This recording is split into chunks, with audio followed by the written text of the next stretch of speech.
আইন বড় লোকের পয়সা খরচ করে দেখে তামাশা মাত্র। বাংলাদেশের মূল সংবিধান থেকে ধর্মীয় স্বাধীনতা বা ধর্মনিরপেক্ষতা বাদ দিল, তাদের রক্ষার জন্য কেন আমরা একটা বিশেষ আইন আনতে পারছি না? 111-এ ভিত্তিহীন অসত্য মামলায় তাকে কারাগারে নিক্ষেপ করা হয়েছে, 11টি মাস তিনি কারা নির্যাতন ভোগ করেছেন। সেখানেও স্লো পয়জনিং করে হত্যার ষড়যন্ত্র হয়েছে।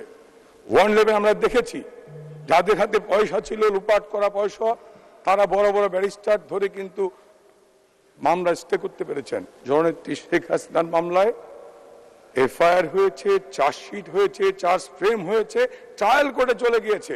অনেককেই দেখি না এই শেখ হাসিনার পাশে দাঁড়াতে। সরি আপা। আবার ব্যারিস্টার রফিকুল হককে 10 লক্ষ টাকা ফিস দিতে পেরেছিলেন।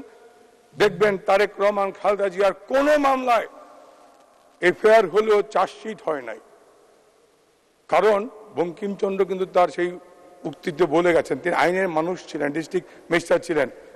আইন তা তো বড় লোকের পয়সা খরচ করে দেখা তামাশা মাত্র।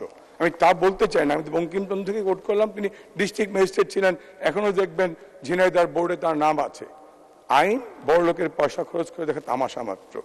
কারণ শেখ হাসিনার হাতে পয়সা ছিল না। আমরা যার কর্মী ভিত্তি অসত্য আমরাই কারাগারে প্রেরণ করলাম, আমাদের ট্রায়াল হয়ে গেছে, 13 বছরে সাজা হয়ে গেছে। সৈয়দ রাজাউর রহমান, সাহারা আপা বা শেষ দিকে ব্যারিস্টার শফিক আহমেদ হয়তো পাশে দাঁড়িয়েছেন। যাদের হাতে পয়সা ছিল লোপাট করা, তাদের কিন্তু কেশাগ্র স্পর্শ করতে পারেনি সেই সময় সরকার, বা করেও নি। ফর্মুলা ছিল -1, মানে মাইনাস শেখ হাসিনা।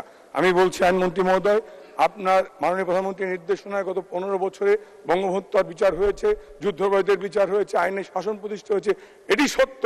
কিন্তু প্রতিকারহীন শক্তের অপরাধে বিচারের বাণী যেন নীরবে নিভৃতে না কাঁদে। আমার মেহেন্দিগঞ্জের গরিব ফারুক সর্দার, ইউনিয়ন আওয়ামী লীগের ভাইস প্রেসিডেন্ট, তাকে হত্যা করা হলো।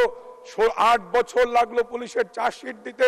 চার্জশিট হলো, চার্জশিট কগনিজেন্স, এক মিনিট শেষ করছি, চার্জশিট কগনিজেন্স নেওয়ার কোর্ট নিল।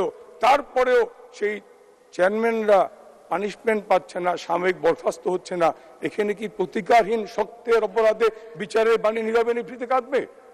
এখানে আরেকটি বলা সুযোগ করে মাননীয় স্পিকার, যে কথা মাননীয় প্রধানমন্ত্রী দুইবার নির্বাচনী ইস্তেহারে ধর্মীয় সংখ্যালঘু সম্প্রদায়ের সুরক্ষার জন্য বিশেষ আইন বা কমিশন করার প্রতিশ্রুতি দিয়েছেন।